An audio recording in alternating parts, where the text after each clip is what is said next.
What are you doing? The Lakers still need a center.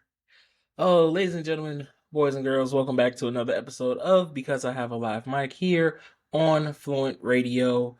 Um, yeah, we got some stuff to talk about. Obviously, I'm gonna get to the Luka trade. That is still up on my priority list. We're gonna talk about it.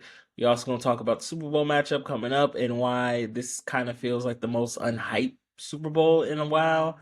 And we also gonna talk about the other trades that happened in the NBA, why Jimmy may not get traded this year, and we also gonna talk about the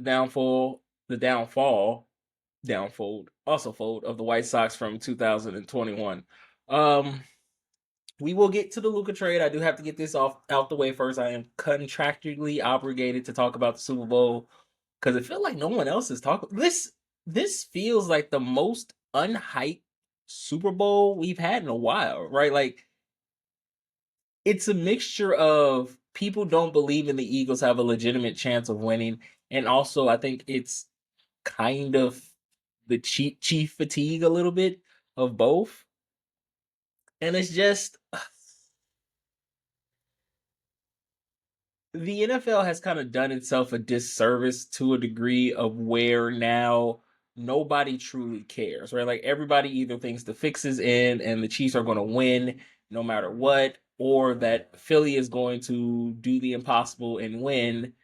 But outside of maybe Pennsylvania and Missouri, this one just feels just druh, just bleh. Like it doesn't feel like a Super Bowl, right? Like even in years past when we had the Patriots in there and everybody was just like, oh, the Patriots are gonna win, it still felt a little bit more like hype, a little bit more believable. Like it hasn't got that much cover. Now, granted, some stuff have gone down to kind of overshadow the Super Bowl a little bit, but just saying that, just think about that from years past where no one would ever think trades or anything like that would overhype a Super Bowl, right? Like something again, the mecca, the end of the football season, one of the most popular sports in America right now. It's kind of just like bleh. And again, a lot of that has to do with people not really believing that the Chiefs are going to lose. Like, there's no element of like, caution. There's no element of like, oh man, the Chiefs are going to walk in here and this is going to be a tough battle. Like, everyone kind of figures the Chiefs are just going to walk away with it, right? Like, we don't feel that there's any threat, so to speak, to the Chiefs losing, right? Like, whereas before, where hey, like I said, even when Tom Brady and the Patriots were constantly going to the Super Bowl, there was still like the element of like they may lose, right? And it just sucks because it's the Super Bowl and it doesn't feel like anyone is hyped for it. Like obviously people are going to be hyped for the commercial and Kendrick winning. I'm pretty sure since he won the Grammy for it, he's definitely going to perform not like us at the Super Bowl. And I cannot wait to hear thousands of people say trying to strike a chord is probably a minor in the Super Bowl. Like that is going to be hilarious. Like I have never seen a rapper take a bigger L than Drake has this year. So, but outside of those few things, the Super Bowl just doesn't feel the same. And I don't know what to say or what I can say to get it hype again. Like we might only thing I will say is like we might see Saquon Barkley break a record that is an unofficial record, but is a record nonetheless. Like he is like 40 yards away from breaking Terrell Davis's, like Terrell Davis holds the unofficial record of having the most rushing yards in a single football season. Like in a season where, from regular season to postseason, he holds the record of having the most yards, and Saquon Barkley is again 40 yards away from breaking that. But other than that, it's not much there. And the hype of it is just dead. And like I said, maybe we might sneak up on something and maybe end up winning, the Eagles winning, and we might be able to be like, look back at this and say, oh my gosh, this is such a thing that they stopped them from getting the three-peat and whatnot. But other than that, the Super Bowl is just like you watch it because it's just at this point an American tradition, and that's kind of all. It's kind of it, and it sucks because that's what we've come to now. I do have some other football news. It just reported today that um two relatively big names in the NFL are seeking trades. Myles Garrett just announced today that he is going to seek a trade from the Cleveland Browns. Understandable. 8 seasons there, one playoff record, one playoff win, multiple losing seasons, upheaval at the quarterback position, disorganized franchise. I just think it's time. Myles Garrett is up there. He's made his money. He's done everything. He wants to win a ring. He wants to be in the elite category of defenders, and for that to happen, he has to win a ring. And there are multiple places he can go and make an impact immediately. Off the top of my head, almost any AFC contender, Chiefs, Ravens, Bills, any of those guys will love to have him. I think they make that team an automatic contender for the Super Bowl.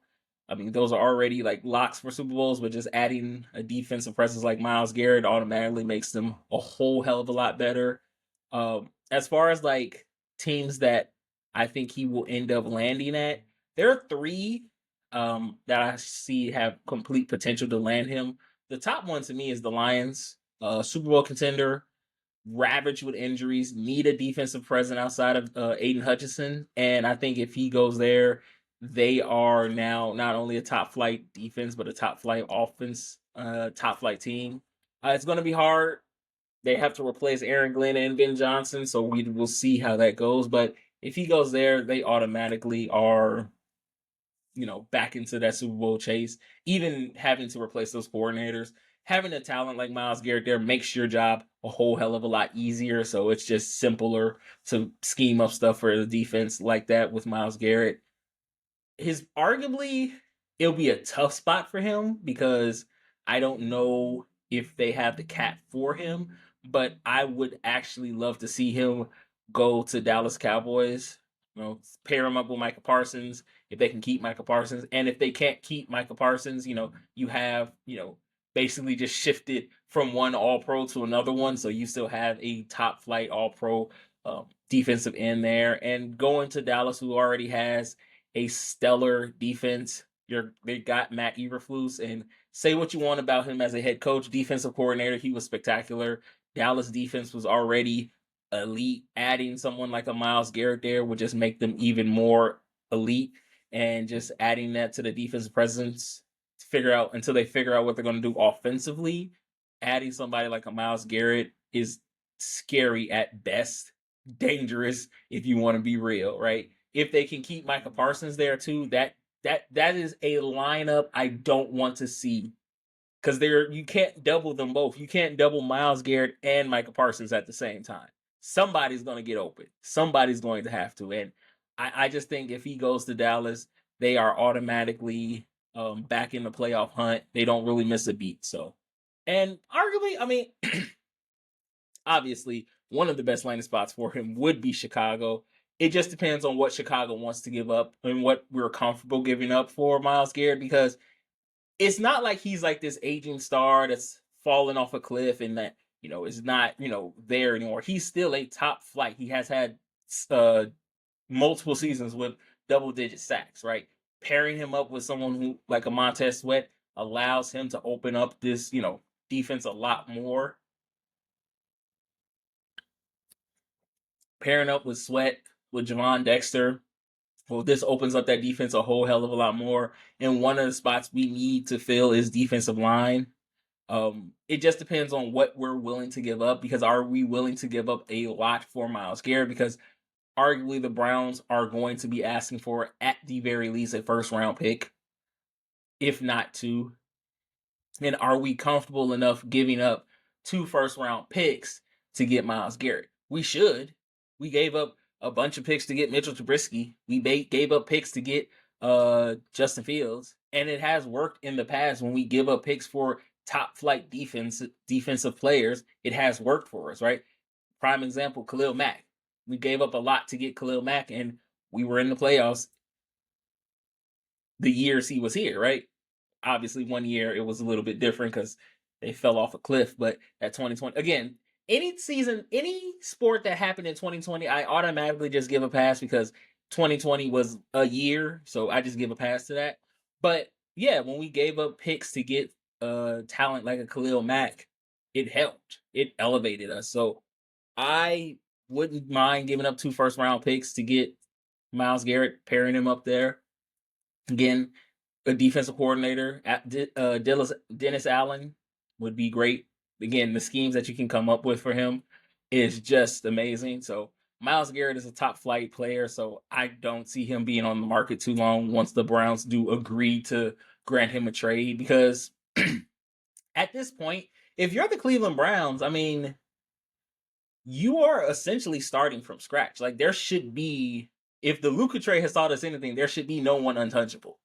Right? There should be no one untouchable if you're starting over. If you're starting from scratch, if you're going to get a quarterback in this draft, you need to, start to build up this team again. You don't know what Deshaun Watson is going to be.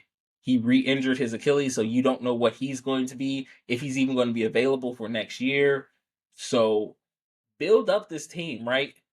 Nick Chubb, you are on the shopping block too, right? David Njoku, you there too, right? So you have pieces there that people are willing to trade for, and you can start to rebuild this team.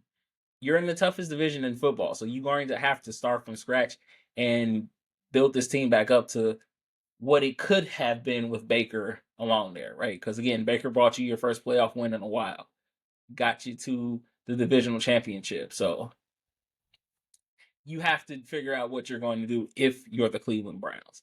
And a trade that, and another player who said that they're where it's reversed, where the team basically said we're going to trade you, like it is no surprise about that. We're going to trade you was Cooper Kupp. And same thing with Myles Garrett. I think it's time. Super Bowl champion, Triple Crown champion, 30 years old, still an elite wide receiver.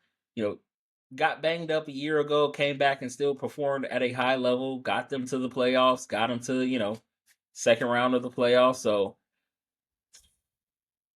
his landing spots are a little bit more difficult because an older wide receiver always has that little asterisk by him, because it's just like, yeah, he's older, but he can still route run like nobody else.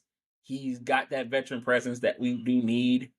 And at the very end of the day, like if you pair him up with the right quarterback, it can work, right? Like I think Washington would be a great landing spot for him. Have him, team up with Jaden Daniels. I think that would be great, having another veteran wide receiver out there with this young quarterback who is a stud, who is absolutely a stud in the league right now, already after his first year. I think that would be a very good spot for him. Right? If you're a team, he can't go to a team that's rebuilding, because that makes no sense to have a wide receiver like that for like a year. So like a Raiders, somebody, something like that, that doesn't make any sense. I think he should definitely probably go to the Chargers. Again, they're very much pass, play action pass heavy with Jim Harbaugh there. Having a guy there to kind of help stretch the field a little bit more, that can help, get those, routes that you need ran, teaming him up with like a, Quentin Johnson, kind of help him develop a little bit more. I definitely think a Chargers there will work. That way he doesn't have to leave anymore. Because I think the Rams are going to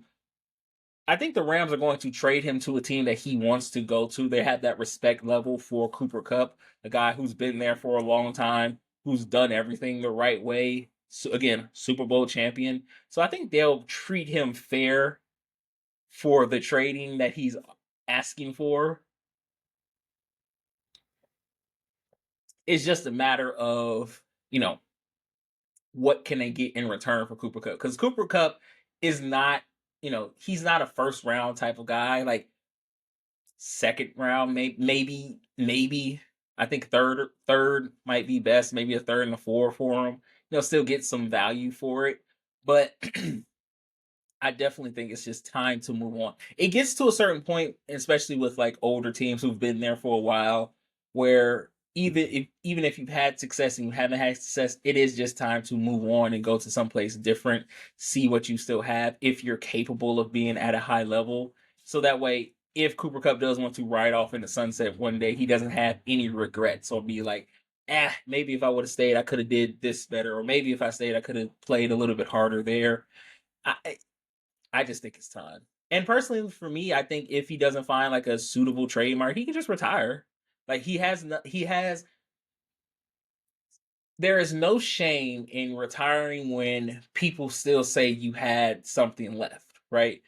You always want to leave on a high note, not leave on a low, right? Like you always want to leave saying he could do it. I feel like if he got himself in shape, he could still do it at a high level versus he stayed too long and now you can kind of see he's not the same type of player. Like for a lot of players, it's always been like that. They kind of stay past when they know they were good versus nowadays, like some players are wising up to being like, okay, you know what?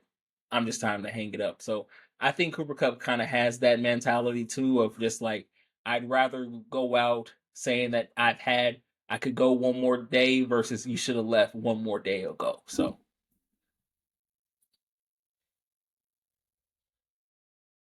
all right. So now we're going to talk about what everybody's been waiting to talk about for the longest. The trade heard around the world, the trade that shifted the power of the NBA to the West. California is living the dream right now. They got the guy that is going to probably shape the league for the next 10 years. I mean, Zach LaVine going to the Kings is big news, right? Pairing back up with DeMar DeRozan. I mean, obviously, this is going to be, earth shattering in so many ways. I couldn't even keep a straight face anymore. Now, obviously, we're talking about Luka. We're talking about the Luka trade going to LA, the Lakers. Big deal. This shows me a few things. No one in the NBA is untouchable, right?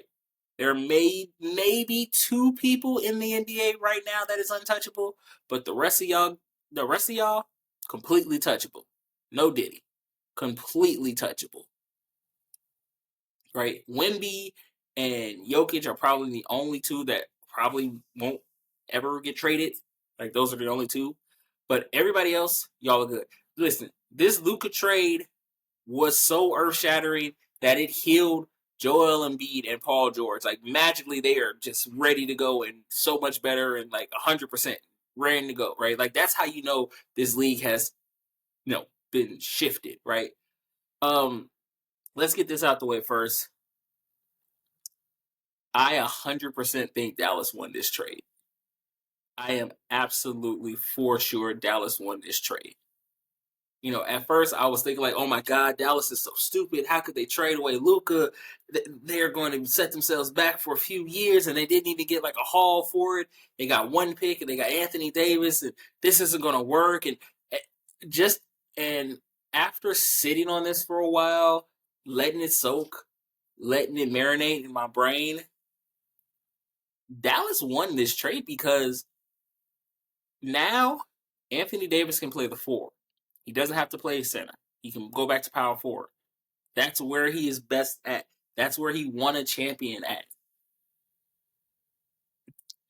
Kyrie goes back to being the primary ball handler, and we all know Kyrie is magic when he has the ball in his hands, right? They have to find someone to fill the Luka size hole and scoring, but if PJ Washington can step up, I think they can definitely find that. Dallas won this trade. Like I do not. They did right. They got a two-way player in Anthony Davis who's great on the defense. Excuse me, great on the defensive end. Can score. Can score. Excuse me. Oof. Can score. Can score from any place on the court. They got a great defender. They're adding to their defensive presence that already is. They're losing Luka's scoring, but they're gaining defense, so that's going to help them out a whole hell of a lot more than what it would have if Luka was still there. Dallas kind of won this trade. Like, I know a lot of people aren't. I know a lot of people are coming from Nico, and Nico has made a lot of bad decisions, right? Letting Jalen Brunson walk when he could at least got a lot for him. Seeing what Jalen Brunson has become, in the past few years since he's been in New York, becoming an all-star, becoming one of the best players in the league right now, right? Leading a New York Knicks team that nobody really thought even had a chance to be in a primary a playoff contender, a dark horse NBA championship contender, right? He's let a lot of players slip through his hands. I think this one was probably a smart move. It frees up cap space for them so they don't have to pay Luka the Supermax. So now they have money going into the offseason to get better. Honestly, like the Lakers might have gotten robbed. Or I do think they might have gotten robbed. Right? Because on paper, Luka, LeBron James on the same team, arguably that's, a scoring nightmare for most teams, right? Like trying to defend those two scorers. But right now, the Lakers' best defense is a strong offense because they have no defensive presence, right? Like losing Anthony Davis is going to hurt the Lakers a whole lot more than adding a Luka Dončić, right? Like they have to score now. They got to score like 150 points just to put teams away. And I'll be honest with you, I don't know if the Lakers are going to, be any better than what they were with AD, right? The other thing is this screams that the NBA is setting itself up for the next 10 years when LeBron does step away, right? We all know the Lakers are the flagship franchise in the NBA. Always have, always will be. It was like one brief period in the 90s when it arguably was the Bulls, right? Like the Bulls were the team of the 90s. But if you look in every generation of the NBA, Lakers, Lakers, Lakers. From Wilt to Jerry to Magic to Shaq and Kobe to LeBron to now the next 10 years, Luka, right? This is the NBA screaming, we needed our guy in a big city, and only place we knew would be LA that he can make an immediate impact and still have a chance to be that guy. Yeah, right. This screams the NBA wanted to make sure they were set up. I can't blame them either, right? Because when I say this, I mean this literally. Like no other teams even had a shot at Luka because they were only talking to the Lakers. They were only talking to the Lakers. Nobody else. And for the trade to happen basically at the middle of the night, no one knew except Rob Pelinka and Nico Harrison, not even Jason Kidd, hell, not even the person you're trading knew it was going to happen. Oh yeah, this screams the NBA wanted to make sure everything was set up for when LeBron left, right? We don't know what Bronny is going to be going forward. We don't know if he's going to be even a tenth of what his dad is, right? Jason Tatum, he's a superstar in the making, but he's one of the most boring superstars, right? Shea is great. Jokic is arguably one of the top 10 players of the NBA, past, present, and future right now. But they needed somebody in LA right now who was arguably going to be a ticket seller, right? Luka, LA, Showtime, Hollywood. That's a ticket seller. Like it is what it is. And you can argue it, you can dislike it, you can say LeBron got another all-star level teammate, all you want. I still don't think this is going to work in LA like a lot of people think it will be, but the NBA set itself up. The NBA was just like, no, we know that LeBron is probably going to be leaving pretty soon, so we needed a star right now that could go to LA and still sell tickets. That's really all it was. And I'm not mad at them for it because at the end of the day, the NBA is a business. It is a business at the end of the day. The only thing the NBA cares about is its bottom line. What's going to sell tickets, what's going to get butts in seats, and that's going to get butts in seats. Basketball-wise, like I said, don't think LA Luka's going to work. Luka is a ball-dominant person, so is LeBron James. They both move with the ball. Like off the ball, Luka is probably not that great. With the ball, Luka is great. Right? He'll set up a lot of stuff because a lot of people are going to be open now because good luck trying to figure out who you want to stop. You got the young phenom over there, Luka, who can drop 30 and 10 and 17 almost every night. You got old man LeBron, who still has that capability of doing a triple double, right? It'd be a different story if LeBron was falling off and he wasn't still like at the top of his game, but LeBron is still averaging 28. Right? He's still a top player in the NBA. I still do not think this will work. The Lakers, like I said, have no defensive presence right now. They got Marquise Morris in the trade, and he was a piece in their 2020 win. Like I said, 2020 to me, anything that happened in 2020, you get a mulligan for. It doesn't count to me. But it's not like Marquise Morris was like one of the key pieces that helped them win a title. Like, nah, he really wasn't. He was a piece there, and they won a title with him, but he wasn't the guy there. So, no. Defensively, they're very, very limited. Like, offensively, they're going to blow the roof off of people. It's going to be a track meet. Luka, LeBron, Dalton, what's his face? I always forget his name. AK, right? Like, all of them are going to be scoring out of its mind, right? Luka gets to get coached by his former teammate in JJ Redick, right? They're going to figure things out offensively that are going to help them score. I don't think the Lakers, are bumped up into the top 4. I think they're probably going to be a strong 5 seed. But to me, Dallas ended up winning this trade because they are going to be way better on defense, where they already were great at. With OKC going through injuries, right? With the Rockets exploding and being a great story this year for a young team, still don't think they're going to make too much noise in the playoffs. I can see Dallas being a strong 3 seed and being some trouble for a lot of teams. I would love if Dallas is a 3 seed, LA is the 6 seed, for them to have that be the first round matchup. I would love it.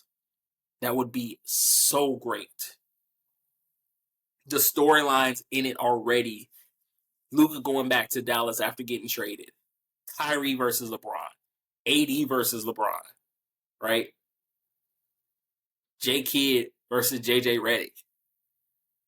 That would be stellar. That would be ratings bonanzas in the first round of the playoffs too. Oh, yes. Give me all of that. But at the end of the day, the NBA is a business. That is why I don't have a problem with somebody like Jimmy Butler trying to get everything he can out of the NBA. Right? I've seen people say Jimmy Butler is a cancer. Jimmy Butler is this. Jimmy Butler is that. He should just play. They already paid him, right? No. You are an employee of the NBA. The NBA can tell you what you can and cannot do on any level. So if I am Jimmy Butler, right? If I'm Jimmy Butler and I want to get traded and I'm tired of being in Miami, right? Because the thing with Miami, and I don't think a lot of people understand this, is Pat still thinks it's the 80s. He hasn't, Pat is still locked in the 80s where money motivates the players, right? Not saying money does not motivate every player, right? But nowadays, players are thinking more about their legacies than they are about money, right? Players are thinking more about where am I going to fall in the all-time greats versus how much money I'm going to make, especially for someone like a Jimmy Butler who's taking you to the finals twice, right? Who has constantly had this team on his back since he's got there, who took the, Boston Celtics to 7 games when he was a play-in, who got into the finals, the first team to do it to make it from the play-in tournament as an 8 seed to get into the finals, right? Pat never got him any help. Pat whiffed on almost every major superstar. You're in Miami. You got women, weather, beaches. If you want, fun time with the family, you got Florida, you got Orlando over there, you got Disney World over here, you got Universal Studios. You got all of this stuff. You got fishing. You got everything in Miami, and you seem to tell me you can't get one major superstar to come to Miami and play. Right? The whole Jimmy Butler thing is just. I think people now have it started as they were on Jimmy's side, but it's slowly but surely turning on Jimmy. And I'm not, because I understand where Jimmy is coming from, right? No, I am tired of carrying these guys who, if we're being honest, probably outside of Bam Adebayo, probably wouldn't be in the league if it wasn't for me. People would probably not know their name if it wasn't for me dragging them to the finals those 2 years. Outside of Bam, who's the only one that actually did something in the finals, nobody else would know their names. Y'all wouldn't even be y'all would be sniffing the finals if it wasn't for me. And I think now the narrative around Jimmy is he's a cancer towards a lot of teams, and teams don't want him because they don't know how he's going to react if he's in a locker room where it doesn't work. All right. Outside of maybe Minnesota, there has not really been one locker room where Jimmy has been a distraction, right? Chicago, team that drafted him, the Reinsdorf has run that franchise into the ground. Let's be honest. Reinsdorf have run that franchise into the ground. Got there, you have a team, by the way, that took Miami, that was the legitimately only threat to Miami when Miami was at the height of its power. The only team there that made Miami sweat, legitimately sweat. You had D Rose, Joe King, Taj, Luol, everybody there, right? You had Jimmy, who was on the rise there, right? He was coming up. You trade away Derrick Rose because you see Jimmy Butler as the star. You go and get him. You get him Dwayne Wade, who was arguably past his prime. You get him Rondo, who was a prime adjacent. He was still in his prime, but was starting to fall off. And he still drugged that team to a playoff appearance, right? If Rondo doesn't get hurt, they may make the NBA. They may make the Eastern Conference Finals that year. And then you trade him away for Zach, and you send him to Minnesota. And Minnesota was the only place where he kind of started to get that moniker of quote unquote, not a team guy, right? For me, with Jimmy has always played with that chip on his shoulder. And chip on the shoulder guy is the guy that's going to always be in the gym at 5 o'clock. He's the first one there and the last one to leave. And at that time, Cat really wasn't that dude, right? Cat wasn't the first one in the gym, last one to leave. He wasn't honing his craft because he was already so talented. And it rubbed Jimmy the wrong way. And Jimmy, being Jimmy, basically just said, nah, Cat is probably the most talented player on the team. If he had his skills, he would be so much better. And Jimmy just happened to be the dude who, again, if he don't think you that good, he gonna prove it. And then we all knew the infamous practice where he took the second squad and beat the first squad and was talking all that trash, and then ran and did the interview and told him exactly what happened. And to me, in Minnesota, it wasn't going to work because they didn't take it as seriously as they should have. Now, eventually, they got to that point when Anthony Edwards got there, and we see what happens when they got to the Western Conference Finals. And then once they traded him to Philly, it was kind of the same thing where you go to Philly essentially to win the title. You got Joel there, and Joel, as we all know, doesn't take the NBA super seriously. So you still stick him with Jimmy and try to make him seem like, okay, maybe some of that will rub off on Jimmy, and it really didn't. And then when they had the chance to sign him, of course, we all know they chose Tobias Harris over me, right? They chose Tobias Harris and shipped him off to Miami. And we all thought it was going to work in Miami because Jimmy, Pat, both of them got the same type of mentality, the win type of mentality. And it worked for a while. He got him to the finals in 2020. He got him to the finals in 2023. And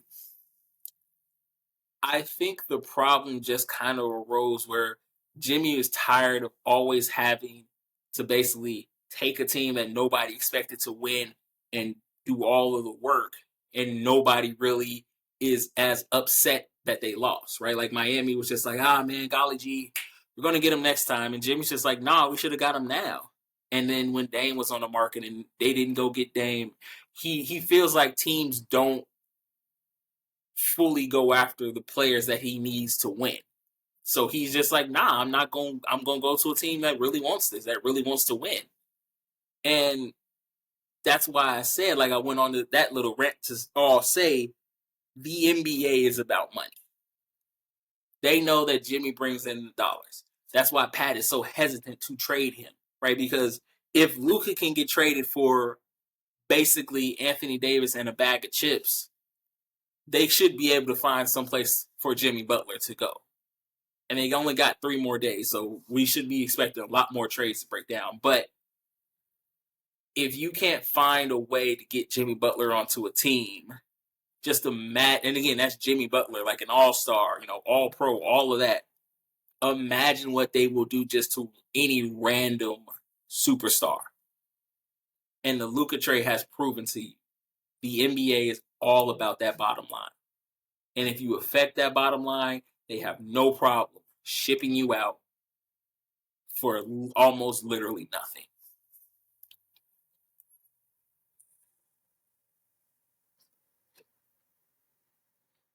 Now, I said all of that. I do say this though. There was another trade that kind of got snuck in there. The Aaron Fox is a 3-team. It was a 3-team trade for the Jazz, the Bulls, and Spurs. The Aaron Fox is now in San Antonio, teaming with Wemby. That is a good matchup though. Like the Aaron Fox, who had a little bit of a fall off from his their run in Sacramento from 2023. Right, had a little bit of a fall off, but not too much. But I think teaming him with Wemby is spectacular. Imagine the lobs that they about to be throwing up to each other. That they have a great young team there too now. Like that is a great young team, and they may make a playoff push this year. And next year, the Spurs are going to be so much dangerous, bro. Like this team, the Spurs team, like they got a nice mixture of like young players mixed with not enough veterans on that squad that will balance it out. The Spurs are going to be dangerous. Um, the Kings got. I'll be honest with you, the Kings did not get a raw deal. Like to me, this is the only trade where everybody kind of came out on the winning side, right? Like the teams that traded, everybody kind of won. You have the Kings who now pair DeMar DeRozan back up with Zach LaVine. That could work. DeMar is a killer in the mid range, and Zach is very explosive. And now he's playing the best basketball he has in a while. He's healthy, so they are very dangerous. They're gonna be a dangerous 4 seed or dangerous 5 seed. Like nobody really wants to see them. They had a little bit of a fall off, but I think now with Zach in there, the scoring is going to take off. And I'll be honest with you, that is a good squad. Like they could be a dark horse for the Western Conference Finals. I don't know because I still have a few teams that are better than them, but it's one of those cases where any given night you never know what could happen, and it only takes a few seconds for things to change around. But the Kings definitely improved a lot with this trade, and then the Bulls got better is a strong word for what the Bulls got out of this trade. I think arguably the biggest piece they got is Kevin Hunter. Kevin Hunter, Zach Collins, those are pieces. Like again, for the Bulls, their only mission is to not miss out of the playoffs, so they don't end up giving Sacramento that extra pick for the DeMar DeRozan trade. That is their only thing, right? Like if they can make it into the play-in, they'll be set, right? They'll have the pick. But other than that, the Bulls winning this trade is it's a yes and a no for me. Like they got younger, so that's what they needed. They have the capability of like using the bird rights on Josh Giddey now, so they have a little bit of money to spend. They got some draft picks for it, got a second round for it, but draft picks are draft picks. I can't, look at it wrong. But all in all, I think the Bulls got younger, which they needed to, and then they can start building around that core of Io, Kobe, Josh Giddey, so they can start moving forward a little bit more. Honestly, they still have one big piece up there. Vucevic is still there. Hopefully he'll probably end up being a Laker, so that could help them out. But yeah, they still have some pieces there that they can trade and kind of get better. So the Bulls have places they can go. As much as I want to say that the Bulls have gotten better, yeah. Right now the Bulls are kind of just like on that list of like, I don't want to say unwatchable basketball, but the Bulls are kind of on that list of like, if they're on, I'll watch them if nothing else is on. But like, I'm not gonna go out my way to see a Bulls game right now. So like, it's them. It's honestly Washington. Like nobody is like, oh my gosh, I gotta check out this Washington Wizards game, right? Like those are the two teams where it's just like, I'm here. I'm in Chicago. Bulls game is on. Okay, I guess I'll watch it. But yeah, no. But the Bulls are going to slowly but surely get better. So hopefully, prayerfully, they get better.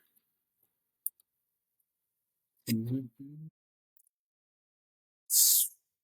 This one's going to hurt. So this came about because I saw Tim Anderson, former shortstop for the White Sox, signed a minor league deal with the Los Angeles Angels minor league team. And it got me to thinking of just like the downfall of the White Sox and like trying to pinpoint, because as we know, this year they were completely terrible. They had one of the worst records in baseball history. Mind you, baseball has been around before cars were invented. So let that sink in, to have the worst record in baseball history. And it just got me thinking of just like the downfall of the White Sox, to go from like a 93 win team making the playoffs, winning the division, to like now basically salting the earth and starting over again. Um, and he's not the only one. Eloy Jimenez has a minor league deal. Johan Makana is going to eventually sign a minor league deal. And just to watch this team downfall, and a lot of it comes from, again, Reinsdorf and not being able to manage a team. Sell the team at this point. Like I'm not a sell the team type of guy. I'm not a get rid of the owner or whatever. But sell the team at this point, because you're not doing anything to make this team better. You're doing everything to worsen the team. And Jerry Reinsdorf have done this historically from the Bulls to the White Sox. This is nothing new for him. But the downfall of the White Sox started from just, honestly, I'll say, hiring Tony La Russa, not capitalizing on the players that they had, right? Like they had a squad to where, if you look at it, like, yeah, they weren't the best in baseball, but coming off of that 93 win season, a lot of people had the Sox in as like World Series dark horse champs. And like, you had a great squad, right? Johan, Abreu, Eloy, Roberto, Tim Anderson leading that squad, right? Like this squad was legit, and it to watch it just basically fall off for basically us to become the Cubs. Like we are the Cubs, right? Like it is a sad day where the Cubs are more popular than us. Like the Cubs are always going to be popular because they're the lovable losers, whatever. Hey, the Cubs, hey. Um, But for the White Sox downfall, it's pinpoints in so many directions, right? Like bad pitching, right? Bad defensive play, right? They had a squad for offensively, like they were legit, right? But it's just the downfall started just once. To me, this is always hard to. For me, it started because Jerry Reinsdorf has this idea where if a team doesn't win like right away, he wants to trade off pieces to kind of. He's always in like this rebuilding state, right? Like again, like people forget, like when he had Michael, he was willing to trade Scottie Pippen for Tracy McGrady and Vince Carter, which would have been cool, but Mike said no, right? Like Mike said, I will literally retire, and he had to stop that trade. Jerry Reinsdorf always kind of has this mentality of like, I want to rebuild, I want to start over, even when a team is in the process of winning, even when a team is building something. He feels like it's not fast enough for him. And like I always think that makes terrible ownership, right? If you're not willing to take the time to let a team actually build and actually come together as a squad, to me, you don't need to be a manager, right? The White Sox were not good for a while. Like after 2010, after that, great little, minor playoff run that they had, they were kind of hot garbage for a while. And then you see them slowly starting to build. And yeah, it started with the trade of Chris Sale, and everybody was like up in arms because Chris Sale was probably one of the best pitchers that not only did we had that was in baseball, and of course he went on to win the World Series with the Red Sox. But I was upset about that. But then I saw the pieces that we got back for it, and we were building something. And then right when it started to get hot, right when it started to get good, they broke it down, and then we saw it just now completely and utterly nothing. So like the downfall of the Sox always gets traced back to Jerry Reinsdorf for me. So at this point, sell the damn team, man. Just sell it, get it over with, rip the Band-Aid off.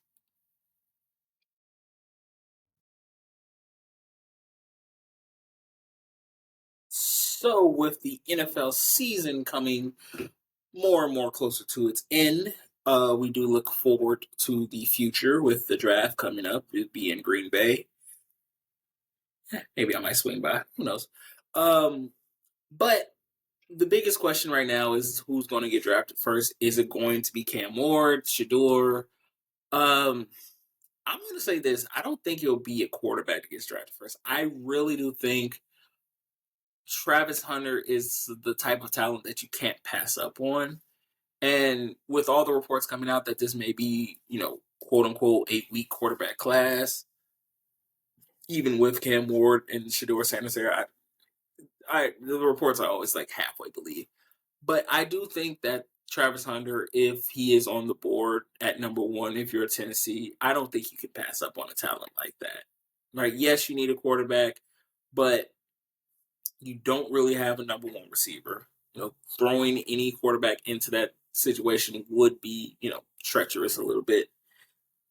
You need a big name star there to attract quarterbacks, players to come there.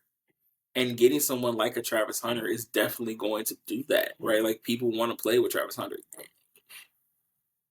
He'll probably end up playing receiver. He'll probably play a few snaps at DB depending on how it goes. But arguably, I think he'll end up playing receiver full time in the NFL.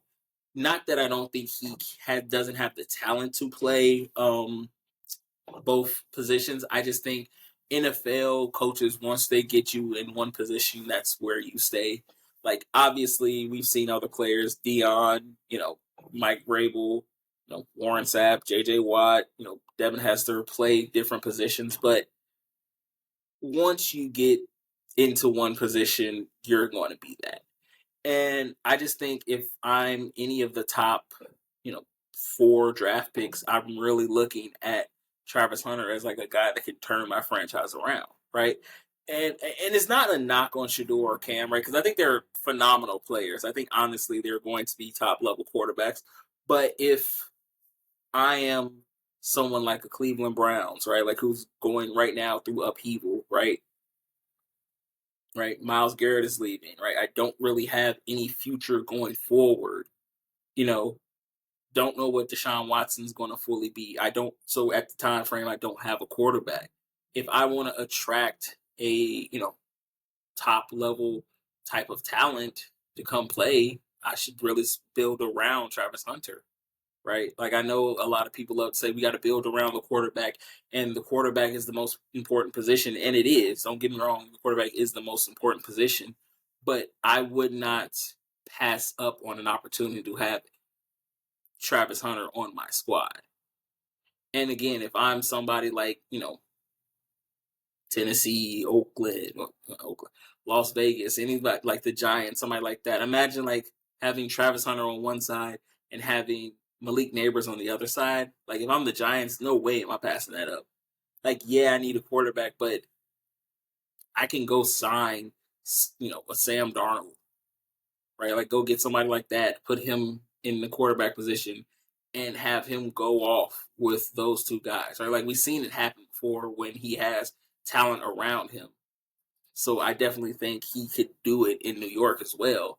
And again, it's just if you want to build for the future, you want to start with a lot of those young guys. And again, you if I'm New York, I have a lot more positions to worry about than quarterback. Honestly, quarterback is the last thing I want to worry about. My offensive line still needs help.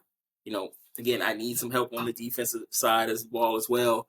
And pairing somebody up with Malik Neighbors would definitely help, right? If you do get a Travis Hunter and you do need, you know, help on the defensive end, you can throw him in there at defensive back to help you guys out until you guys can figure out, the situation there. But Travis Hunter to me is somebody you just can't pass up on. So I definitely think if he's number one on my board and I'm Tennessee, I gotta go with him. And again, it's not a knock on, Shador or not a knock on Cam. And I think Cam is getting more praise than Shador, mostly because of the numbers he did put up there. But I think Shador is the more pro-ready quarterback for two reasons. One, he's been under like pro pressure for a while, ever since he's been on Colorado. And two, I think he handles the pressure a little bit better, right? Like we all know he had a terrible offensive line for a long time, right? So if you have a guy there that can stand up to that type of pressure at the college level, imagine what he can do at the pro level, right? Like they can figure out how to help him out a little bit more.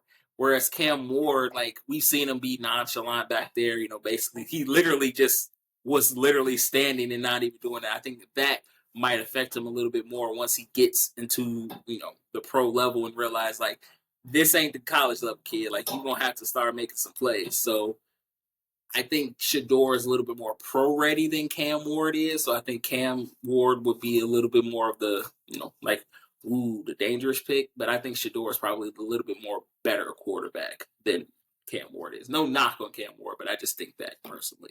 But again, I can't pass up on Travis Hunter. I think Travis Hunter is like not even close. Like he is definitely someone that you take number one overall. We are now on the road to WrestleMania. Rude. But we are on the road to WrestleMania, and the first stop of that road is the Royal Rumble, which we just had. I think the Royal Rumble was good.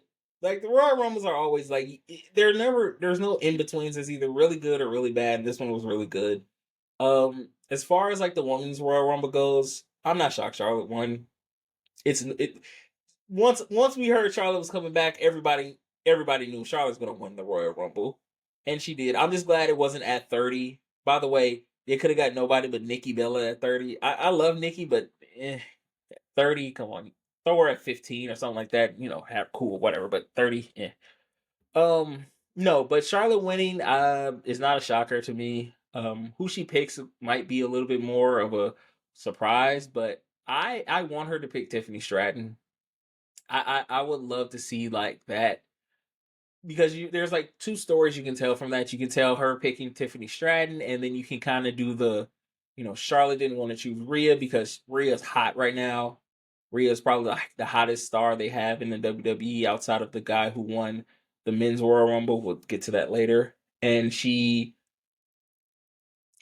not afraid, but she just doesn't want to go against that because Rhea's built up like this monster right now. And she feels like the quickest path to the title is to Tiffany Stratton. And then you can kind of tell that, veteran versus rookie kind of like, hey, you might have won this one, but I've won multiple ones. And when you get onto that big stage, when the lights are bright, no one performs like a Flair when the lights are on brightest. And you can kind of tell that story of like Tiffany trying to find her confidence and possibly beat Charlotte. I will say this: I don't. If she goes against if she goes against Rhea, Rhea's gonna win. If she goes against Tiffany, Charlotte's probably gonna win just because Charlotte Flair is again their, their golden girl, right? She's the golden girl of the WWE Women's Division, and they want her to beat her dad's record. They want her to be a 18-time world champion, so they can wave that flag. Um, I I hope if they do the Tiffany Stratton match, that they kind of at least hide her a little bit and don't have her lose clean. Like have her lose like Charlotte does some heel antics to make her lose, so that way at least it kind of protects Tiffany in the end. Because Tiffany Stratton is your next, big star, right? She's the next big star. And like ever since she's won the title, she's kind of got the tweener gimmick. Like she's not going full baby face just yet. She's still kind of like, I'm Tiffany and I'm better than you and all of that. And she's still like elements of it, of like being a baby face. But I hope that if they do the Tiffany Stratton and Charlotte Flair match, that they, you know, give Tiffany a good match and have her lose by like some trickeration or something like that. And then my man Jay Uso, main event Jay Uso, yeet, won the men's Royal Rumble by eliminating John Cena. I just want to say this, by the way. I just want to say this: John Cena did some real heel tactics. Just to let you know, saying that he's gonna put himself in the elimination chamber. Just from being John Cena. So keep an eye on that. But Jay Uso winning is probably a big deal. I know a lot of people saw the Usos as just a tag team, and no one truly saw them as like a true outbreak type of guy, right? And for him to win the main event, I mean, for him to win the Royal Rumble main event WrestleMania, which again he should. If he wins the main event, I mean, if he wins the Royal Rumble and main events WrestleMania, that's how it should go. I don't want like it to be like, oh well, he won it, but he's not a big enough star, so we're gonna do the whole thing where we might end up putting like the potential triple threat between Seth Rollins, Roman Reigns, CM Punk on something like that. No, Jey Uso won the main run, won the Royal Rumble. He should main event WrestleMania. And I like the story they're telling, right? Like the confidence thing of like he hasn't beat Gunther. He's like 0 and like I want to say 5 every time he goes against Gunther. Right? Like I like that type of story of just like the underdog. No one gives you the chance to win, you know, on the biggest stage of them all. Can you do it? I like that type of story, and that's why I'm glad they're telling that story, especially with Jey Uso, because I'll be honest with you, a lot of people have kind of soured on Jey Uso, which I never understand. And this is why I like stay away from wrestling content on this show, because the internet wrestling community are so stupid. Like they don't understand storytelling, but are mad when you try to tell a story. Right? The story is Jey Uso is not as good as Gunther, right? Gunther is the ring general, right? Wrestles circles around everybody, right? He doesn't like the whole, the sports entertainment thing. He's a professional wrestler. Jey Uso is the embodiment of sports entertainment, right? He does the yeet. He goes into the crowd. He has all the merchandise, the flashy moves. He comes from a bloodline of wrestlers, right? And the story they're telling is that a lot of the stuff that Jay is doing isn't getting him, the title. It may get him over, but it's not getting him the title. And they have to slowly but surely find a way to make Jay realize that he has to be, on the top of his game to beat someone like Gunther, right? Every time Jay has had a, main event spot, he's come up short, right? Matches with Roman Reigns, the WrestleMania 39 in Cali, right? All of those moments he's come up short in. And now we slowly but surely, like in the biggest stage on his own, can he overcome the one thing that he has not been able to overcome, which is get a win in the main event? That's the story you're telling. That's the reason why he won, because he needs to do this. And the perfect antagonist to that is Gunther, a guy who is wrestling personified, right? Like, how many people do you know finish a match with a legitimate power bomb, not like a specialty power bomb, not like a pop up or sit out, a power bomb, right? The man won a match one time with a chop. Now, granted, his chops are like fireworks, but still, he still won a match with a chop. This is the story they're telling, and I just don't think people truly realize it because they're just like, oh no, it should have went to this person, it should have went to that person. It was just like WWE is an entertainment business. Their biggest star right now is Jey Uso. He's the biggest merch seller. He's the biggest star they have outside of Cody Rhodes. He's the number 2 babyface on Raw right now. Outside of Cody Rhodes, who is your champion, he is the guy.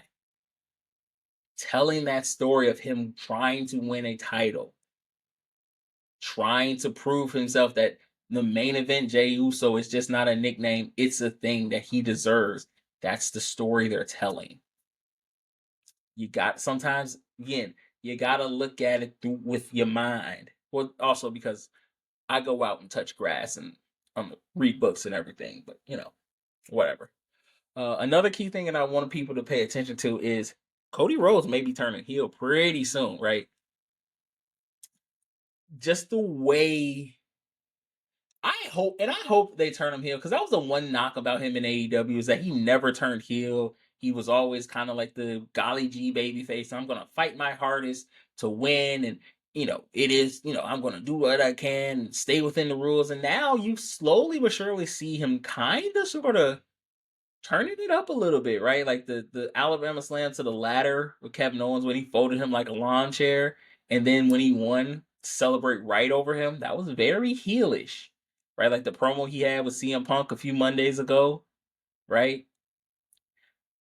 I wouldn't be shocked if they started to plant those seeds, and I don't think he'll turn heel before WrestleMania. I think he'll turn heel like sometime after that. I think he may lose the title to whoever wins the Elimination Chamber, because obviously Jey Uso is choosing Gunther, and whoever comes out the Elimination Chamber is probably going to be going against Cody Rhodes. And I mean, it hasn't filled up yet. It's only John Cena, CM Punk, and I don't think John Cena is going to win. I think they have other plans for John Cena. But I wouldn't be shocked if we see a Cody Rhodes heel turn sooner rather than later. But, ladies and gentlemen, that is my time. Shout out to Fluent Radio for putting me on. Shout out to y'all for listening. Until next time, guys, I got 2 fingers for you. Deuces. Because I Have a Live Mic was proudly presented to you by Fluent Radio, where all things are fluent. Please like, share, and subscribe. All right, 2 fingers. Deuces.